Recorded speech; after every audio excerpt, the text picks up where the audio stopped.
Oh, now let's pivot over to some NBA, and covering it, of course, for Sporting News is Carlin Gay ahead of this very big weekend in the association. Carlin, great to have you back here on NewsWire. And you talk about fans being excited in Montreal. Cleveland Cavaliers fans are going to be very excited too.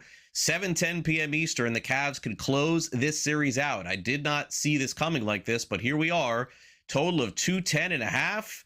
Cleveland finally did the job, getting the win on the road in Detroit. Is this the end of the Pistons here tonight? I think so. And I know when we spoke last week, it was all doom and gloom because it was 2-0. Cavs were down. They were going back home. I think we came off of a game where Evan Mobley had 1 rebound, and I was lamenting that. He's played much better, not to the level that I think he should be at, but he's played much better over the last 3 games. James Harden gave you the game that he would give you in a series where he kind of took over. I thought that was in Game 5. He played great. Now I think it's up to Donovan Mitchell. And I know if you just look at the stats for this second round, he's actually leading the league in scoring, 30 points per game. He's played well on paper. But those stats have been kind of quiet. There hasn't been like a Donovan Mitchell type game yet in this series. Going back home, an opportunity to close it out, where I believe it's a must-win situation for Cleveland. They don't want to go back to Detroit for a Game 7. I think Donovan Mitchell has to have that Donovan Mitchell-esque type game where he scores 40 points. He controls every aspect of this game for the Cleveland Cavaliers to be able to move on and for him to get to his first ever conference finals in his career. James Harden's been there before. James Harden's already known what that pressure is like. Donovan Mitchell has not, and this is his chance to do that. Close it out tonight in Cleveland. Yeah, it could be the case. And odds makers are telling us Cleveland's going to win the series. They're minus 355 right now on FanDuel. So obviously not a lot of faith that Detroit can win one of the next 2. This is surprising. I mean, Detroit was the number 1 seed. They were playing like the best team in the NBA, but Boston learned fast, and maybe Detroit is about to learn as well. So the odds to win the Eastern Conference have the Knicks currently, Carlin, as the favorite because they've been playing the best basketball really of anyone, maybe even including Oklahoma City. So they're minus 240 to win the East. And odds makers tell us that Cleveland essentially wins. And then naturally, if Cleveland does win tonight or in the next game, we know that their odds will be plus 200, something like that. Knicks will go down a little bit more to minus 180. But at this point, is it the Knicks conference to lose based on the way that they've played? Yeah, it is. And it really comes down to this. Like, they're going to have home court advantage in the series if it is Cleveland, and it should be. And, you have that rest factor, and that helps OG Anunoby, basically, because OG Anunoby did not play the last 2 games in the Sixers series. Up until that point, I thought he was playing the best basketball of any New York Knick, not named Jalen Brunson. So, you have OG Anunoby healthy. You get him back where he can guard a Donovan Mitchell or guard a James Harden and kind of take them out of the picture and just allow the other 4 players to focus on one guy. OG Anunoby is that good. And with the Knicks' length defensively, they're able to – Mikal Bridges, let's not forget, he's a pretty good defender. Josh Hart could also switch up and make some defensive plays. And protecting the rim, you do have Mitchell Robinson when he's healthy and ready to go. So that is a pretty good lineup. And they're shooting to cover off the ball right now. Maybe the rest kind of hurts them in terms of the jump shooting because they didn't miss against the Sixers. But I do believe that they found something offensively to kind of unlock things, and it's a completely different offense than what the Cavaliers are having to deal with the Pistons, who don't have that much offense. So I do favor the Knicks in this one, and they'll finally get back to the finals. It's like 1999 all over again. if that is the case, let me ask you something that some people are saying is that we know that Knicks are not rooting for one team one way or the other, but I hear from some that it would be better for the Knicks if Cleveland won this series. 100%. Right. Okay. Why is that? 100%. Less physical, less wear and tear on the body. Detroit's going to beat you up. They're going to take you in the back alley and force you to kind of play this sort of, UFC style of basketball that has gotten them to this point in their season. They don't want to have to go through that war of attrition. You kind of want to just play basketball, play freely. Cleveland is not as physical, and the Knicks could actually take care of that physicality. They did that against Atlanta. When they started to play a little bit more physical, that's when Atlanta kind of fell by the wayside. Remember, Atlanta was up 2-1 in that series. We forget about that because that feels like 3 weeks ago, and it is. Right. If they can do that against the Cleveland Cavaliers and kind of shut them down physically, saw if the Raptors were able to stick with them. We see what Detroit is able to do, pushing it to 6 games, and they were with a 2-0 lead. The Knicks should be able to do much of the same in terms of physicality, but they have much better offense than both of those teams and offensive players than both those teams. So that's what will take them through to the finals.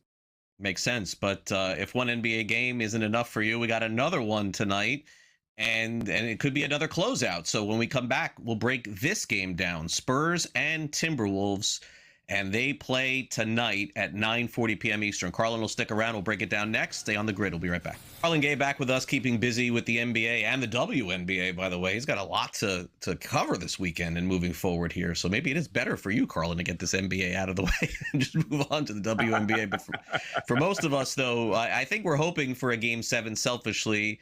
Odds makers are telling us no, that will not happen. So I want your opinion. Spurs, I mean, this is a big road favorite for a Game 6, -5.5, total of 218.5. I guess it's just fair to say that if the Spurs are playing like they should, then there's simply no chance that the Timberwolves would have to win this game tonight. But I don't know. I question that. I think at the very least we get a close game. How about you? Yeah, and I think the odds makers are looking at this saying, we've seen what the Spurs can do defensively, and we probably just don't trust what the Minnesota Timberwolves can do offensively, and that will kind of carry us through. But when you look at the splits between home and away, the Spurs are a better defensive team when they're playing at home. Most people are, right? Like you're comfortable sleeping in your own bed, et cetera, et cetera. Plus, we have to remember one of those games is kind of a bit skewed because Victor Wembanyama took himself out of that contest. So the Timberwolves are able to score a little bit more. He's going to be playing in this game, and he's going to remember the last time he was on this floor, he made one of the biggest mistakes in his career in taking himself out of that game with the elbow that he threw. So I expect Victor Wembanyama to come in with some intensity, some kind of that killer instinct that he does have, and one of the reasons why he is one of the better players in the NBA today, not later on, like I'm talking right now. But on the other side, there's a killer on that side too, and his name is Anthony Edwards, and he hasn't gone down without a fight, in many of his playoff series. So I expect Anthony Edwards to the knees bothering him, but he's going to feed off this energy off this crowd in Minnesota. Minnesota knows that this could potentially be the last time they see their home team play. I actually think the Minnesota Timberwolves, I'm going to take them to cover because that's a big number. I think they'll be able to keep it close, and I actually do believe that they're going to actually push through and force a Game 7 back in San Antonio. Whether or not they win the series, I think San Antonio will be too tough at home in a Game 7. But I can count on them for Game 6 because I do believe in Anthony Edwards. He's probably the most underrated star, Craig, in all of American sports right now. Like, Anthony Edwards is that good. He should be a bigger star than he is, even within the NBA circle. He should be. And that hasn't happened yet. But this will be one of his moments that I think we'll remember later on in his career. Yeah, and the Spurs, as you can see, just very big favorites to advance. And certainly, I think, as Carlin even said, he thinks that's the case, but maybe Minnesota wins tonight. Odds to win the Western Conference overall, I mean, not much discussion here. Oklahoma City, as big as a favorite as you're ever going to see, maybe even going back to the Warriors days dominating the West, or the Lakers days, or even the Miami Heat. Like, this is just a huge Western Conference favorite here at -290. But let's move on to something else that I'll ask you, Carlin. Oklahoma City, as they wait to play in the Western Conference Finals, you can actually get them if they go 4-0 in the Western Conference Finals at +500, meaning they sweep. Wow. And if they have a 16-0 postseason, which I would find incredible, but I don't think so, you can get that at 20-1. So I ask you, Carlin, does it matter?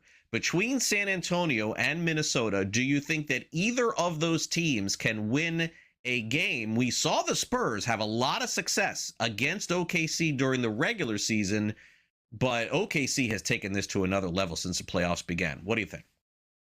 They have, and I think the Spurs are the one team that OKC will genuinely look and say we probably should treat them with a little bit of fear, and I do believe that the Spurs would make that a longer series. OKC's been able to kind of get by in the first two rounds by playing lesser teams. They have had the confidence of like, hey, we won a championship. We know we're better than you guys. We're going to step on the floor and prove it. And I've been impressed by the way that they're going out and sweeping these teams. Like, they're not allowing a gentleman's sweep. They're just getting them out of there in 4 games. The problem right now for OKC isn't anything on the other side of the court. It's internally. Is Jalen Williams going to be healthy?